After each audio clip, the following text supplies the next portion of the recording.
Prezados, tudo bem com vocês?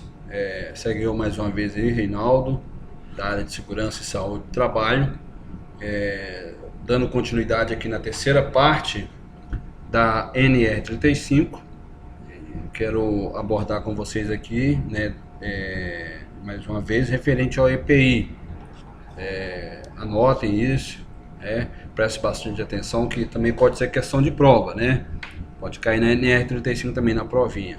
Então, o EPI, para os fins de aplicação dessa norma regulamentadora, NR, considera-se equipamento de proteção individual todo dispositivo ou produto de uso individual, tá? Então, cada um tem que ter o seu EPI. Utilizado pelo trabalhador, destinado à proteção de riscos suscetíveis de ameaça à segurança e à saúde do trabalhador.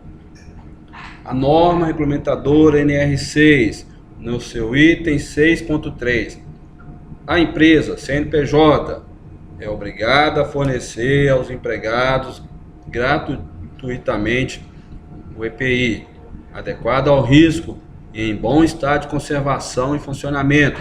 Da mesma forma, os empregados são obrigados a fazer o uso do mesmo, mantê-lo limpo e zelar pela sua guarda e conservação. Então, toma nota disso aí, pessoal. O EPI para trabalho em altura, que não podemos dispensar de maneira nenhuma. Cinto de segurança, capacete, e tem mais. Estão citando os exemplos aí. Então, nas frentes de trabalho aí, além do cinto de segurança e o capacete, devemos usar outros, tá? Acidente de trabalho, só para nós ter um conceito, entendimento, toma nota referente a acidente de trabalho, certo? A causas e doenças de trabalho, fatores humanos, 88% são fatores humanos, inevitáveis, 2%, fatores de engenharia, 10%. Nós levando em consideração que humano e engenharias estão ligados uns aos outros, que é o ser humano que dá o start da engenharia, 98% é falha, é culpa humana, né? 2% é aqueles fatais, inevitáveis, aqueles assim, ó, você tá com cinto de segurança lá em cima, no andame todo completo, guarda-corpo, roda-pé, escada de acesso, ponto de ancoragem, linha de vida. É uma fatalidade. O colaborador caiu ali para vamos dizer assim, um andaime, teve alguma situação, um choque sobre ele, de uma empilhadeira, de um caminhão, aí isso é uma fatalidade, né? Não foi a culpa do empregado, né?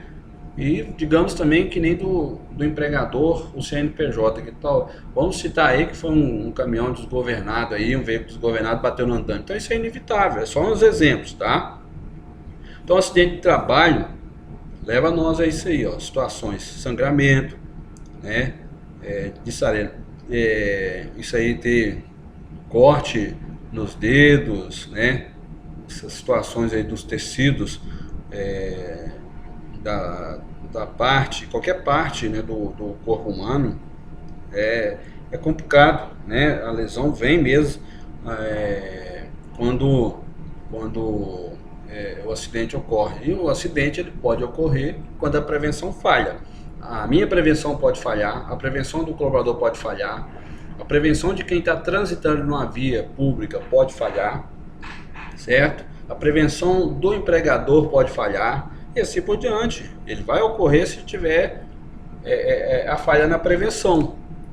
Definições de acidente de trabalho. Olha só, toma nota, que eu acredito que essa questão não deve ser levada nas avaliações da NR35.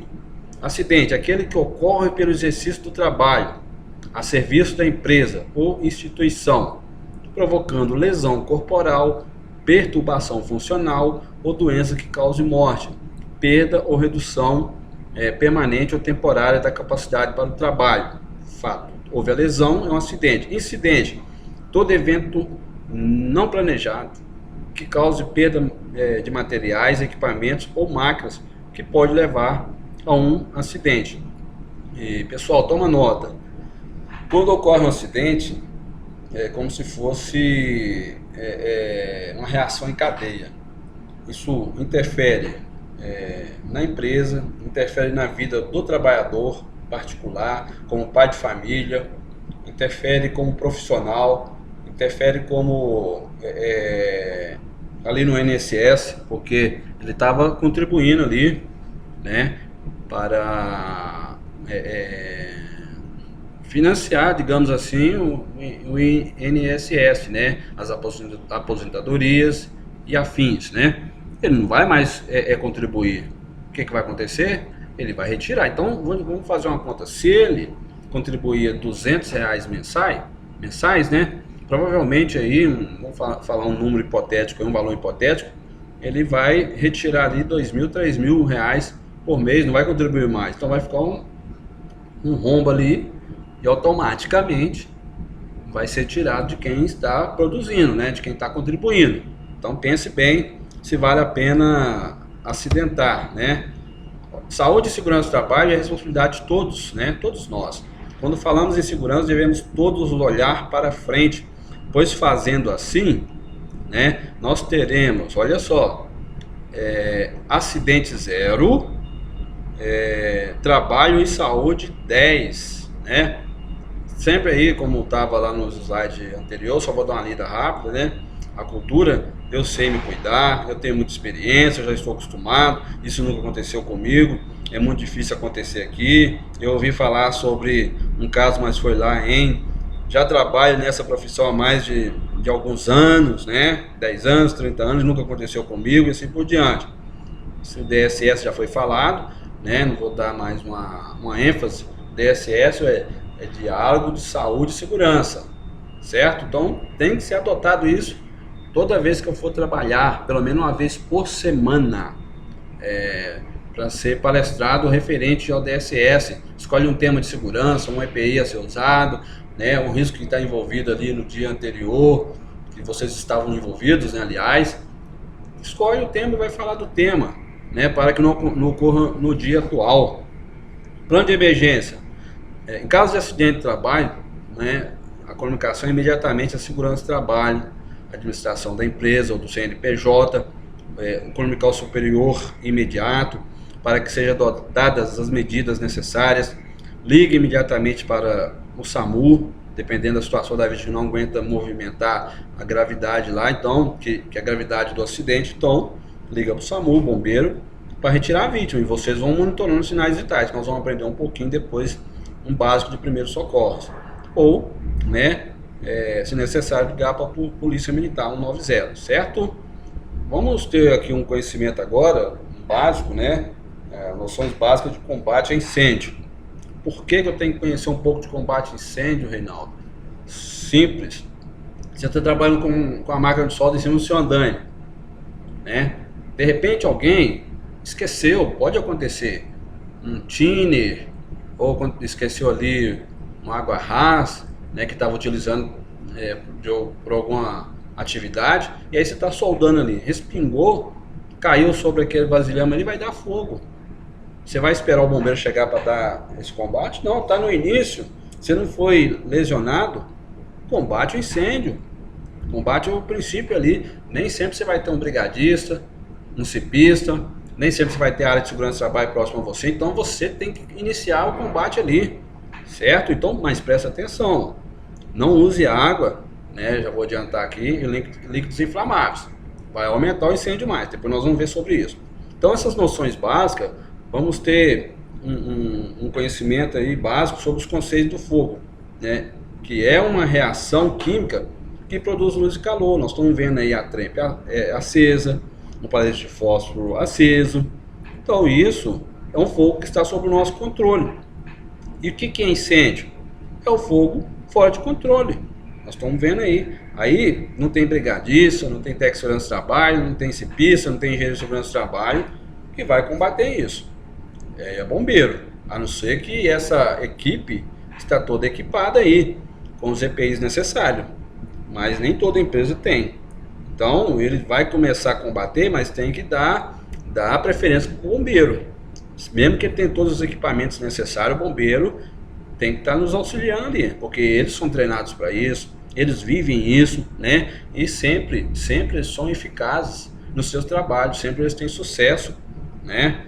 Então, vamos ter muita atenção referente a isso. Então vamos lá, combustível. No que é combustível, né? É tudo que tem condições de produzir ali, de alimentar e produzir talvez ali, alimentar o fogo, né? Alimentar a cadeia, né? Então nós temos gasolina, tem álcool, tem cera, tem madeira, tem papel, né? Tem materiais energizados, é isso aí. Então para ter um fogo, o triângulo do fogo tem que estar funcionando. Tem que ter combustível, comburente e calor, os três juntos. Se tiver só combustível e comburente, não tem calor, não tem fogo, aliás. Não, se tem um combustível, comburente e não tem um calor, não tem um fogo. É fato isso. Aí você tem o calor e o comburente e não tem o combustível, não tem fogo. Aí você tem o combustível e o calor e faltou o comburente, não tem fogo, certo?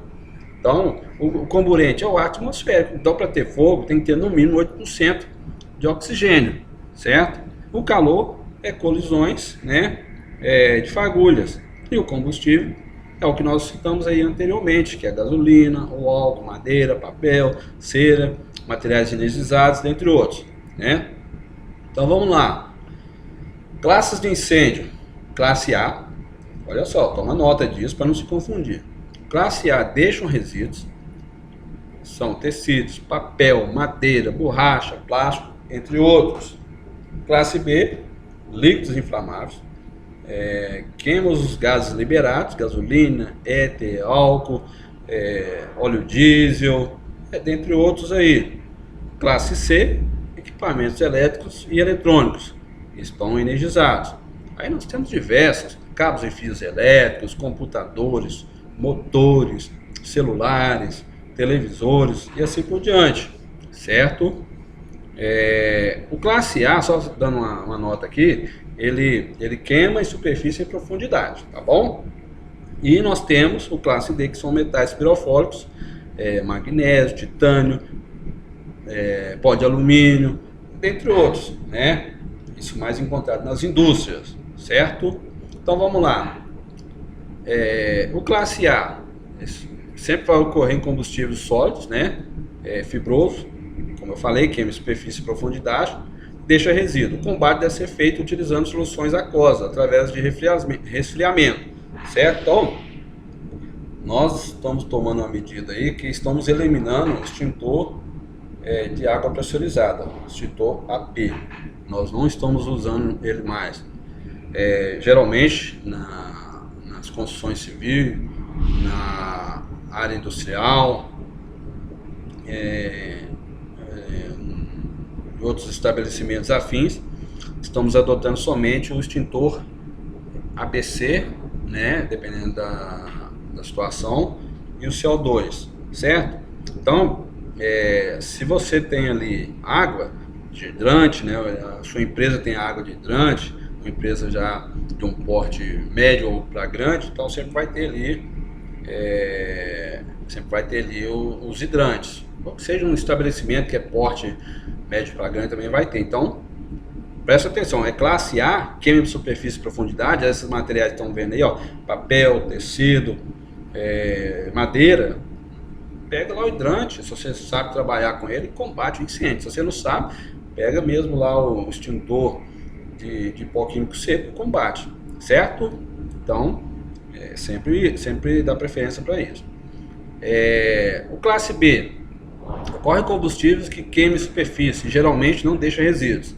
Seu combate é feito por abafamento, com o uso de pó químico e CO2 e espuma química, né? Então, sempre dá preferência para CO2 e pó químico. Nunca usa água. A água, o que pode acontecer? Ela pode esparramar esse fogo todo, esse combustível que está lá. E principalmente, nós estamos vendo aqui um tambor, vamos supor que esse tambor é de metal. Ele está sobreaquecido. Você joga uma água ali, A água, quando ela tem atrito, quando ela tem um contato com a superfície quente, a tendência dela é cair ali de imediato e ela evaporar. E ela evaporar vai expulsar tudo que está lá ao redor dela. E vai gerar uma explosão e você vai ser atingido. Então, não use água para combater incêndio classe B, tá bom? Então você vai sempre ali, ó, dar preferência em usar os pó químicos, CO2, que é o gás carbônico, e espuma química, ok? Classe C, equipamentos elétricos energizados, oferece risco à vida, desligados, ó, toma nota disso, anote isso na mente sua aí, grava aí na cachola, desligados e transforma-se em classe A, né? O combate é feito com substâncias menos condutoras de eletricidade, como pó químico e gás carbônico. Então, aqui, ó, espuma química, descarta aí no classe C, tá bom?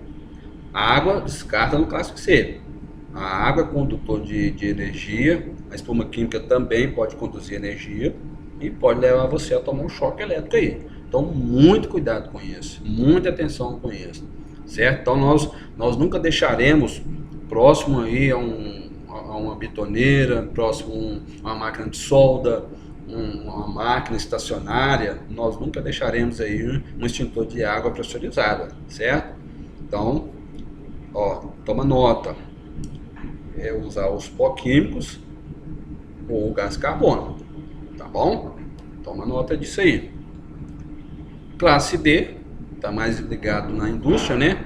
Nas indústrias, metais pirofóricos, como magnésio, potássio de alumínio em pó, que necessitam para a sua extinção de agentes extintores especiais que quebram a reação em cadeia. Então nós temos um extintor aí, ele é até diferenciado, ele não é vermelho, ele é amarelo, é um pó especial que está lá, mas a gente podemos usar também o ABC. Não vai ser tão eficaz como o material que está sobre esse extintor especial para a classe D. Tá bom, pessoal? Mas ajuda, o ABC ajuda, os pó químicos ajudam. Não joga água, por favor, espuma química também não faça isso, você vai gerar uma explosão ali, certo?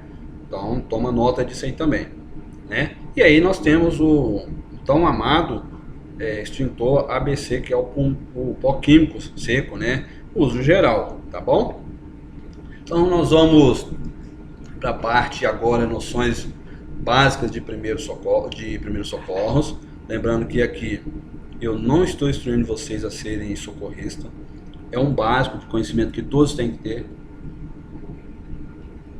Mas, Reinaldo, para que eu tenho que ter conhecimento referente a primeiros socorros? Olha, nem sempre você vai ter o técnico de segurança do trabalho, nem sempre um cipista, nem sempre um brigadista. Pelo menos o básico você tem que ter um conhecimento, certo? Então, conhecimento de sinais vitais.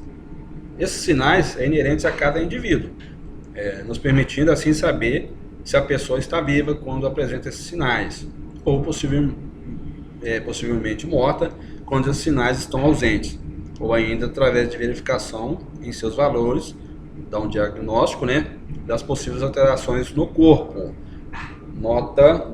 Anota aí que eu vou falar para vocês, tá bom? Presta atenção. Por mais que faltem os sinais vitais nas vítimas, nós não podemos falar que estão mortos. Isso é competência dos médicos. Nós apenas vamos monitorar e passar as informações cabíveis, né? E aí, pelo telefone, algum atendente vai dar uma instrução para nós, seja o SAMU, seja o bombeiro, né? Vai dar uma instrução para nós o que se deve fazer. Temperatura. Nós temos temperatura bucal, retal e da axila. A bucal, ela tem uma variável de 36,2 a 37 graus Celsius. A retal de 36,4 a 37,2, certo? A axila de 36 a 37. Abaixo disso aí, pode estar com hipotermia, pode estar frio, né? Temperatura abaixo do mais, tem que preocupar, tem que tentar aquecer essa vítima, certo? Acima, estado febril. Então, todos os dois casos, tanto abaixo quanto acima, correr para o médico. certo? Monitorar sinais vitais se a situação for grave e aguardar o SAMU chegar. Pulso, né? Então, ó, temperatura já foi um sinal vital, agora pulso. Batimentos, né? Em adultos de 60 a 100 batimentos por minuto. Crianças de 100 a 120 por minuto. Lactantes, que são aquelas que estão amamentando, de 120 a 140 batimentos por minuto, certo? Agora nós passamos para a respiração, né? Em adultos, de 10 a 20 rompimentos por minuto. Em crianças, de 20 a 30 rompimentos por minuto. Lactante, de 30 a 40 rompimentos por minuto, certo? A pressão arterial, já mais um sinal vital, é a pressão que o sangue exerce nas paredes das artérias, pressão sistólica, é a pressão mínima de 110 a 140, né? E a pressão mínima de 60 a 90, certo? Então vamos lá, falar um pouco básico da parada respiratória. É um quadro que a vítima está inconsciente. Olha, toma nota, ó. Parada respiratória, a vítima está inconsciente, tem pulso, porém não respira, certo? Então essa vítima está pulsando, certo? Então é uma parada respiratória. Se no final, né, você vai fazer ali, aqui está mostrando aqui uma boca máscara, né, que isso seria para socorristas já profissionais, né? O socorrista profissional, ele ia fazer o ciclo de RCP e a insuflação. Só que aqui nós estamos falando para pessoas que têm um básico de conhecimento de primeiros socorros. Então, já falando para vocês, vocês devem fazer, procurar ali a linha do mamilo, entrelaçar uma mão sobre a outra, ajoelhar próximo da vítima, né? E fazer 100 compressões ali por minuto sobre o tórax da vítima. E é fazer com força, porque você vai fazer uma reanimação cardio, né, pulmonar, tá bom? Então é por minuto. Fez esse ciclo, a vítima não voltou a respirar sozinha, continua, reinicie. Cansou, pois tem que ter mais pessoas próximas a vocês ali nas frentes de trabalho, certo? Voltar a dizer, nem sempre você vai ter licipista, brigadista, área de segurança de trabalho e afins. Então, tem que fazer aí essa RCP, tá bom? Ou você só vai parar quando a vítima voltar a respirar ou quando chegar o socorro profissional, que é o bombeiro, o SAMU e assim por diante, que ali tem socorristas. Parada cardiorrespiratória é um quadro que a vítima está inconsciente, não respira e não tem pulso, ou seja, parou de funcionar. A respiração e o coração, né, parou de funcionar a respiração e o coração. Olha só, então, porém não podemos afirmar que elas encontram-se em óbito, né? Você não tem coração e nem respiração mais funcionando. Nunca afirma isso, é médico que vai afirmar, tá? O local da massagem cardíaca externa é achada colocando a mão, 2 dedos acima do processo tifoide, né? Para simplificar para vocês, entre a linha dos mamilos ali, ó, um pouco abaixo, você vai encontrar esse processo, certo? Entregar a sua mão sobre a outra, conforme eu falei, ajoelha próximo da vítima, conforme está aí o socorrista, né? E começa a reanimação, né? Então as mãos devem estar sobrepostas, eu falei isso aí, dedos entrelaçados e somente uma das mãos em contato com o osso externo. As compressões fazem com que o sangue circule, olha só, substituindo assim o trabalho que seria feito pelo coração, né? Então, leigas, né, com pessoas leigas, o ciclo é de 100 compressões, né? Sendo 100 compressões por minuto, sendo vítima adulto, criança ou bebê. As compressões sempre serão 100. Agora, a forma que é diferente. A vítima adulta, né, são 100 compressões por minuto, utiliza-se os 2 braços. A criança é a mesma 100 compressões por minuto e apenas um braço, certo? E no bebê são as 100 compressões, porém você vai utilizar apenas 2 dedos, certo? Então muita atenção nisso aí. Obstrução respiratória pode acontecer na hora do almoço, o pessoal está almoçando e tal, na frente de trabalho, no canteiro de obra, enfim, qualquer lugar aí que tiver pessoas trabalhando, fazendo uma manutenção, né? É o quadro em que algum objeto ou alimento, né, causa obstrução ou dificulta a passagem do ar para dentro dos pulmões da vítima. A obstrução respiratória pode ser parcial, a vítima pode falar, tossir ou emitir sons, certo? Então está parcial, ela vai emitir sons, você vai perceber ali e vai iniciar o socorro. O total, a vítima não consegue falar, nem tossir ou emitir sons, certo? Geralmente a vítima vai colocar a mão ali no pescoço, as duas mãos, né? Então ela está consciente, engasgada. Pergunta para a vítima, você está engasgado? Né? Então, ela está engasgada, se ela não pode falar, só se coloca por trás da vítima. E presta atenção no que eu vou falar aqui, o seu tórax, seu abdômen não fica por trás da vítima, nas costas da vítima. Você vai lateralizar e aí sim você vai colocar as suas mãos sobre ali a região do abdômen, próximo ao osso externo ali, é o processo da manobra de Hirschman, e vai fazer essa manobra. Não é por trás assim, você vai estar atrás da vítima, porém a sua lateral é que vai ser encostar na vítima. Na prática, nós vamos dar uma instrução para vocês aí como fazer, certo? Então, efetue repetidas compressões no abdômen, certo? Se adulto ou criança, até a desobstrução ou até a chegada do socorro adequado. Em gestante ou obeso, efetue compressão no osso externo também, certo? Então, se a vítima for bebê, né, você vai dar 5 pancadas entre as escápulas do bebê e faça 5 compressões abaixo da linha do mamilo, certo? Então, vira de costas, depois vira de barriga para baixo, depois barriga para cima, melhor para vocês entenderem, e faça ali os procedimentos para tentar ajudar o bebê, certo? Vítima inconsciente e engasgada, verifique a consciência, certo? Então, se a vítima estiver inconsciente, abra as vias aéreas e verifique a respiração. Você tem como verificar a respiração chegando no ouvido próximo das narinas. Você pode colocar, por exemplo, alguma coisa aqui embaixo, que pode ser um copo, que pode ser um óculos, né, a lente de um óculos. Aí você pode ver, ouvir e sentir. Com o dorso da mão você sente se está saindo ar ou não. Ouvir, você chega ali próximo das narinas, ver, né, se está movimentando o tórax ou não, e assim por diante, certo? Então, inicia-se as manobras, né? E aí, vamos tentar. A vítima vai estar inconsciente, então você vai ter que deitar ela ao solo e tentar fazer as manobras para ver se retira esse objeto aí, né? Ver se você consegue visualizar, remover um objeto estranho. Na prática, nós vamos dar umas instruções, certo? Então, agora nós vamos falar um pouco sobre vítimas de traumas com lesão grave, significativa. Então, você vai verificar o nível de consciência da vítima. Pergunte: oi, tudo bem? Você pode me ouvir? Pode falar? Olha, não faça as perguntas tais como assim: que dia que é hoje?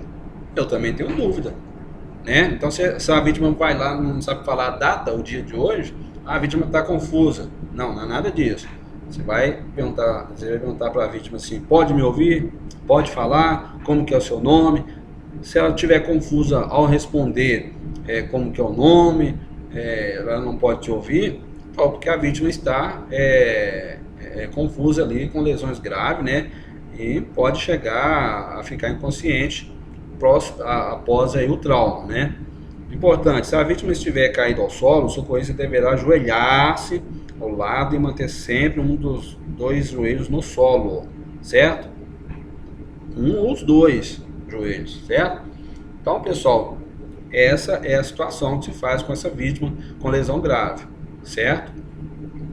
Então, aqui, ó, nós vamos, né, abrir as vias aéreas para liberar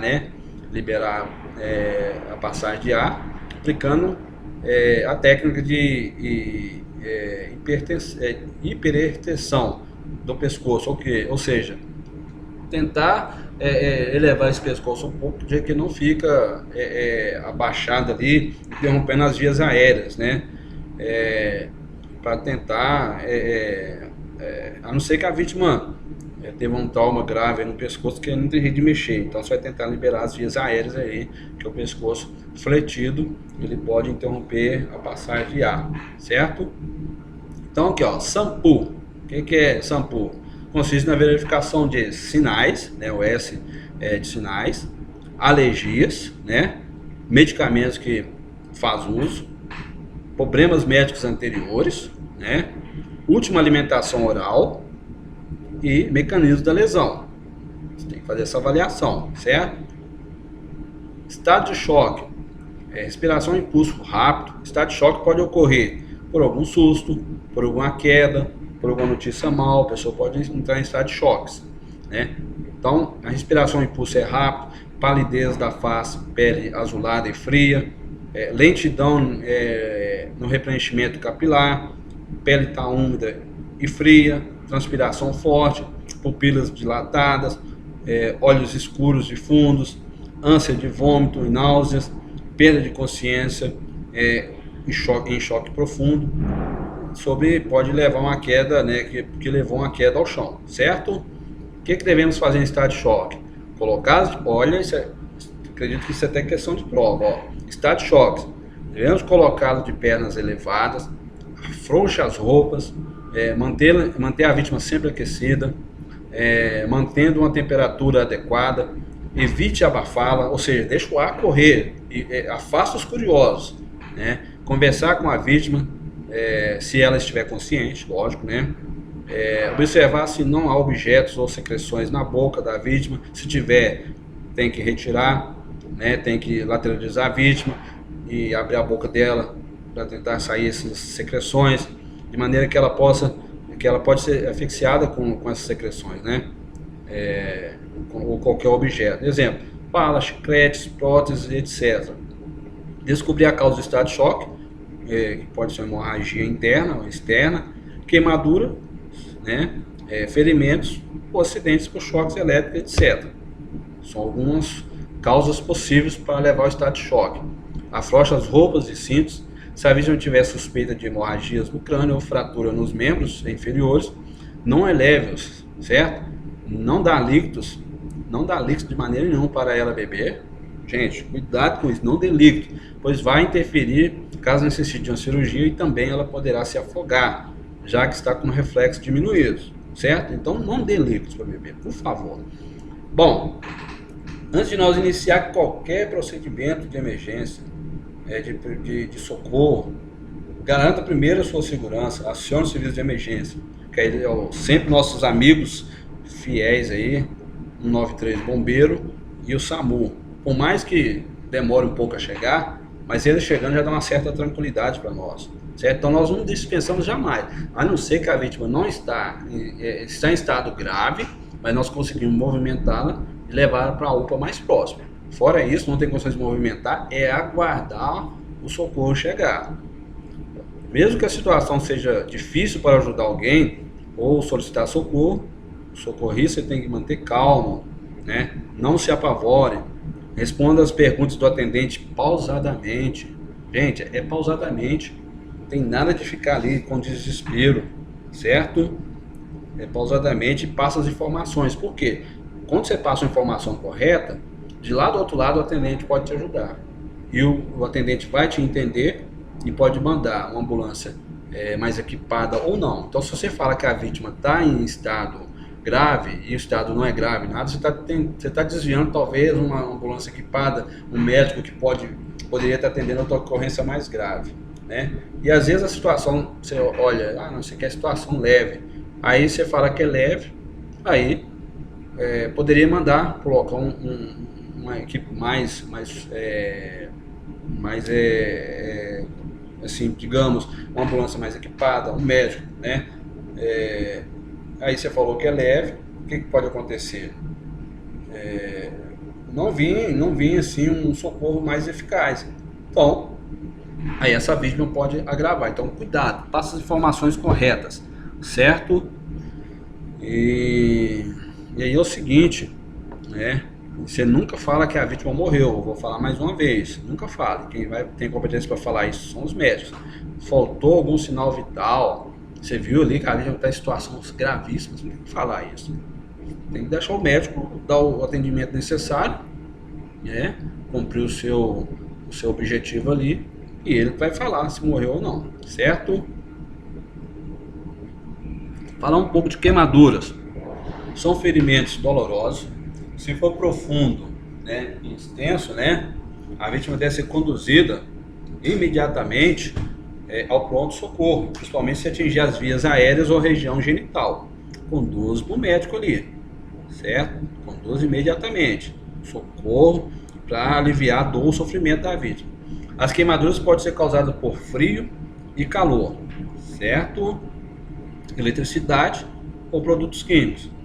Se houve queimadura por frio, né, você não vai jogar uma água ali para aliviar que está gelada. Se queimou por frio, você joga uma água gelada ali sobre o local atingido, você vai aumentar o sofrimento da vítima. O calor da mesma forma, né? Não joga água gelada ali não, você vai jogar água temperatura ambiente, tanto pelo frio quanto pelo calor. Eletricidade, né? Somente se tiver ainda o fio encostado na vítima, você joga uma água ali, você vai matar a vítima.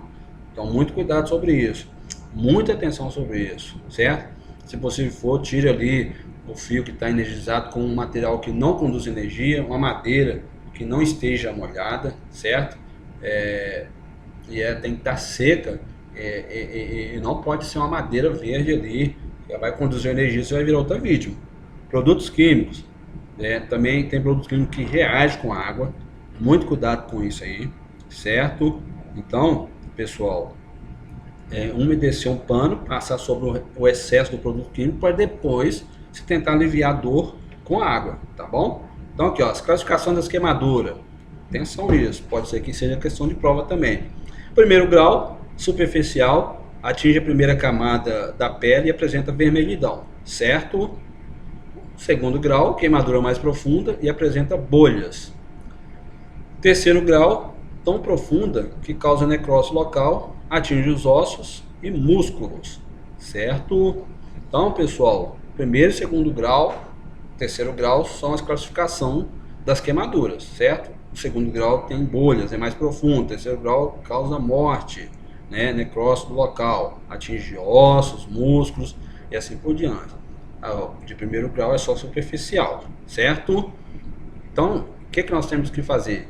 Procedimentos a serem adotados. Preferencialmente, irrigar a parte queimada com água corrente ou imergi-la em um recipiente com água limpa por alguns minutos. Bolhas não devem ser furadas e nem roupas aderidas devem ser arrancadas. Muito cuidado com isso, toma nota disso, certo? Não fure bolhas, não arranque as roupas que ficou grudada ali sobre a vítima, ok? Cuidados, pomadas antissépticos ou anestésicos não deve ser usado sem indicação médica. Quem vai indicar são os médicos, pessoal. Não tenta indicar nada, você não é médico, você pode estar cometendo um crime. Isso é ação, isso é função dos médicos. Assim como supostas medicações caseiras, pois possibilita a contaminação das lesões e aumenta os riscos, né? Então nada de pasta de dente, nada de pó de café, nada de clara de ovo, perna de aranha e etc, certo? As queimaduras nos olhos, você vai irrigar continuamente por alguns minutos, posteriormente vedar ambos os olhos para diminuir a movimentação da área lesada, certo? Então você vai irrigar os olhos com soro fisiológico, nada de água também da torneira, porque a água contém ali algum contaminante, certo? Queimaduras não dispensam os cuidados e supervisão dos médicos. Quanto mais cedo se buscar o socorro especializado, mais chance o acidentado terá de se recuperar, certo? Então toma nota disso. Bom, hemorragia. Gente, hemorragia tem que tomar cuidado, certo? Tem hemorragia que pode ser grave, pode levar à morte aí com menos de 10 minutos. Então, hemorragia é a perda súbita do sangue que é originada pelo rompimento de um ou mais vasos sanguíneos. A hemorragia ela pode ser externa, o sangramento você está vendo ele, ou interna, o sangue pode se acumular nas cavidades do corpo. Então, quais são os procedimentos? A interna é mais difícil de ser identificada. Em sua suspeita, o melhor fazer é colocar a pessoa deitada em uma superfície rígida, cobrir e manter calma, acionando o serviço de emergência. Por que cobrir, Reinaldo? Porque se a pessoa está perdendo sangue interno, provavelmente ela vai perder a temperatura do corpo. Então tem que cobrir e manter ela aquecida. E quando você deitar ela, observa se o piso está molhado, úmido, porque se ela está perdendo sangue e temperatura interna, ela pode também resfriar por fora e dar uma hipotermia e ela vir à morte. Então, tórax inchado, abdômen inchado é sinal de hemorragia interna. Crânio inchado, atrás da orelha, roxo, dos olhos, né? Tudo isso é sinal de hemorragia interna, sangramento pelos olhos, pelos ouvidos, pelo nariz, certo? Se tiver condição de movimentar a vítima, leve imediatamente para algo mais próximo. Se não tem condições, deixa ela e aguarde o SAMU chegar, certo? Então, não tem jeito de você tentar estancar uma hemorragia interna, é complicado. Isso aí é competência dos médicos. Nós não damos conta disso. Então, por isso que é melhor evitar o acidente, é melhor trabalhar com a prevenção. É melhor perder um minuto da vida se adequando às condições seguras do que perder a vida em um minuto ou agravar situações dos trabalhadores, dos colaboradores, das pessoas voluntárias. Os procedimentos a serem adotados sobre hemorragia externa. A hemorragia externa, ela vai ocorrer quando o sangramento está visível, né? Então você vai colocar gás ou pano limpo sobre a lesão. O ideal seria comprimir o local por aproximadamente 5 minutos, ou até que pare o sangramento, certo? Então, caso não haja fratura, né, ou dor no membro afetado, você vai manter a região numa posição mais elevada que o resto do corpo para diminuir o sangramento. Então, eleva, por exemplo, o braço, porque vai ficar abaixo, o coração vai ficar abaixo ali, e aí não vai ter assim, tanta força para bombear o sangue.